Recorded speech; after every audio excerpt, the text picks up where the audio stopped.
Năng ai sẽមានឥឡូវមក verify BM បានហើយចឹងបងវាថិតឲ្យចឹងបងថិតឲ្យហ្នឹងវាចូលទៅមើលនេះគឺវា verify តាមរយៈពេលតាមក24ម៉ោងទេចឹងបងថ្ងៃទេថ្ងៃទេគឺវា verify ហ្មងចឹងបងចឹងពេលខ្លះវា update ពី2ថ្ងៃទៅចឹងបងយើងមើលអត់ច្បាស់ហើយគាត់ថាជាធម្មតាខ្ញុំ verify តែមួយថ្ងៃពីរថ្ងៃបានហើយចឹងបងជួនកាលវា take time មួយទឹកចឹងទៅចឹងបងចឹងតាមនេះចឹងបងនឹងសុទ្ធតែយើងមករបៀប verify ជាមួយនឹង BM ចឹងបង BM verify ជាមួយនឹង BM បក account USA ចឹងបងអាមេរិកចឹងបងអានេះយើងចូលទៅបង្កើត account BM ដំបូងគឺមិនបាក់ទេបងអាចបង្កើតមិនក៏បានដែរចឹងបងអត់អីទេតែ verify គឺរៀងពិបាកតិចចឹងបងពិបាកតិចតែនេះចូលទៅបង្កើតទាំងអស់គ្នាទៅចឹងបងទីមួយចូលទៅ app ទៅទៅយើងយកពាក្យ create ចឹងមកចឹងបង create ចឹងមកនេះយកពាក្យ create មករៀង slow តិចចឹងបង slow តិចសារ internet រៀងនេះចឹងបងហើយនេះយើងដាក់ឈ្មោះទៅយើងដាក់ឈ្មោះEIN ហ្នឹងបង EIN មកយើងដាក់ឈ្មោះចឹងមកចឹងបង EIN មកយើងដាក់ឈ្មោះ BM យើងបានឈ្មោះ BM យើងចឹងបង BM យើងហើយកន្លែងនេះយើងអាចយកអាក្រោមគេមកបងយកអាក្រោមគេមកយកអាក្រោមគេមកអានេះវាជាឲ្យយើងជ្រើសរើសតែយើងថាខ្ញុំសម្រាប់ខ្ញុំផ្ទាល់ខ្ញុំជ្រើសយកក្រោមចឹងបងយកក្រោមនេះបងអាចចូលយកក្រោមមកខ្ញុំចាក់មួយទៀតណាអានេះវាជាឈ្មោះ EIN ខ្ញុំឈ្មោះដាក់នេះណាបងចឹងដាក់ឈ្មោះខ្ញុំទេយ៉ាងមកចឹងបងហើយអានេះយើងជ្រើសរើសយកចាំតិចបងចាំតិចជិះមិនសិនចឹងអាកន្លែងហ្នឹងយើងយកមក access ដល់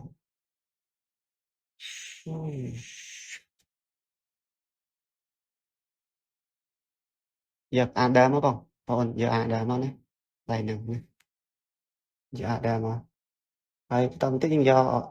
business ចឹងបងយក business មក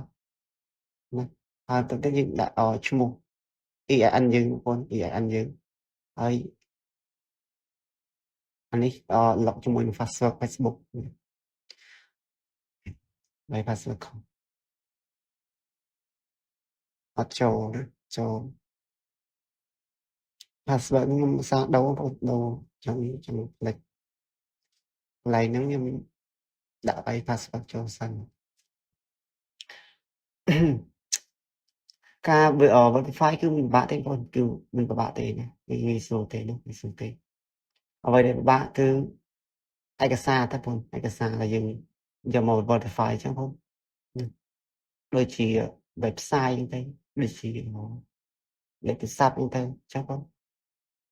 អានស្ដាយយើងទិញគេអញ្ចឹងបងហើយយើងចូលទៅ verify មកភាសាមុនហ្នឹងវាអត់មានប៊ីតុងនេះទេអញ្ចឹងបងយើងអត់មានប៊ីតុងstart verify ទេអញ្ចឹងយើងបង្កើត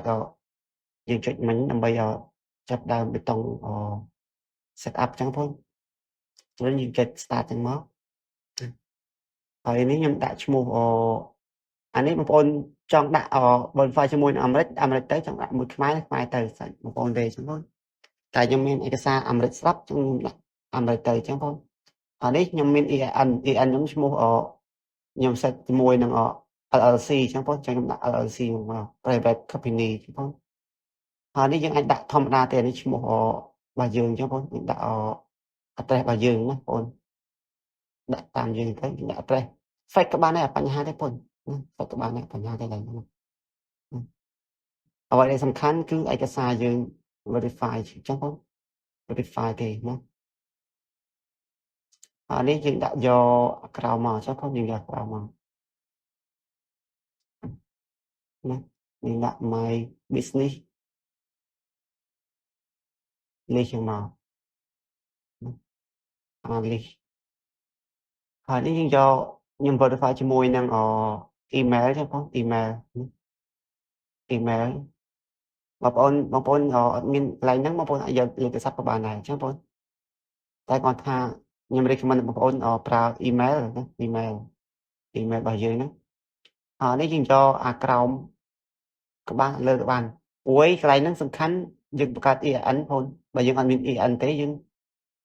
ឯកសារយើងគឺអត់នេះទេអត់ជាក់លាក់មួយទេគឺវាអត់ verify អត់បានទេអញ្ចឹងបងប្អូនអញ្ចឹងអាពីរហ្នឹងបងប្អូនអាចយកមួយណាក៏បានដែរឲ្យយើងមាន EIN អញ្ចឹងបងប្អូន EIN ហើយសម្រាប់ខ្ញុំយកអាក្រោមបានលើក៏បានបញ្ហាទេកន្លែងហ្នឹងអញ្ចឹងបងប្អូនហើយយើងដាក់ EIN ឯកសារ EIN number យើងមកឯកសារដែលយើងបង្កើត EIN តាមអនឡាញណាបងប្អូនហើយនេះយើងដាក់email អញ្ចឹងបងប្អូន email ហ្នឹងហើយយើងដាក់អញ្ចឹងមកហើយ send code ទៅចូល email អញ្ចឹងបងប្អូនឬក៏បងប្អូនអាកន្លែងហ្នឹងបងប្អូនអាចយកលេខទូរស័ព្ទក៏បានដែរលេខទូរស័ព្ទទៅលេខទូរស័ព្ទអាមេរិកអញ្ចឹងបងប្អូនបើដាក់លេខទូរស័ព្ទអាមេរិកទេគឺវា verify អត់បានទេអញ្ចឹងបងហើយនេះយើងបើកemail ហ្នឹងមកយើងប្រាប់ Outlook ហ្នឹងមកហើយ Facebook នឹងផ្ញើ code ឲ្យយើងមកខ្ញុំចាំ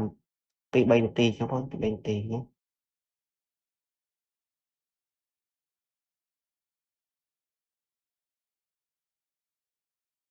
បុកពីខាងទៅណាហើយវានឹងបានហើយអញ្ចឹងបងជិះបានហើយណាបានហើយហ្នឹងយើងចាំរយៈពេល24ម៉ោងទៅ48ម៉ោងអញ្ចឹងបងវានឹង approve អញ្ចឹងបងណាអានេះវា review អញ្ចឹង review ណា review ហើយការ notify គឺមានតែប៉ុណ្្នឹងទេបង notify មានតែប៉ុណ្្នឹងទេអញ្ចឹងមុនបងប្អូនset up បងប្អូនដាក់កន្លែង address ហ្នឹងក៏បានដែរដាក់បំពេញ address ឲ្យហើយទៅកុំឲ្យបាក់អញ្ចឹងបងបើស៊ីវាអត់ឲ្យទេបងប្អូនអាចដាក់ address ខាងលើហ្នឹងនេះ address សាយឋាន local business name នេះអញ្ចឹងយើងអាចដាក់ address លេខទូរស័ព្ទ website យើងតាមមកហ្នឹងបងណាតែខ្ញុំខ្ជិលដាក់ក៏បានដែរបញ្ហាទេហើយហ្នឹងហើយបងប្អូនអាចចាំរយៈពេលវាគឺ24 4ម៉ោងឬក៏48ម៉ោងអញ្ចឹងវានឹង approve ហើយអញ្ចឹងបងវានឹង approve ហើយណាហើយចូលទៅមើលអាកន្លែងនេះមក security center នេះមកវាអត់បងវានឹង review ទៅ review វាតដល់ទេវាតឲ្យទេបងអត់ឲ្យទេណានៅកន្លែងនេះយើងអាច add ចូល admin ថែមទៅណា admin ថែមហ្នឹងកន្លែងហ្នឹងអញ្ចឹងបង admin ថែមអូ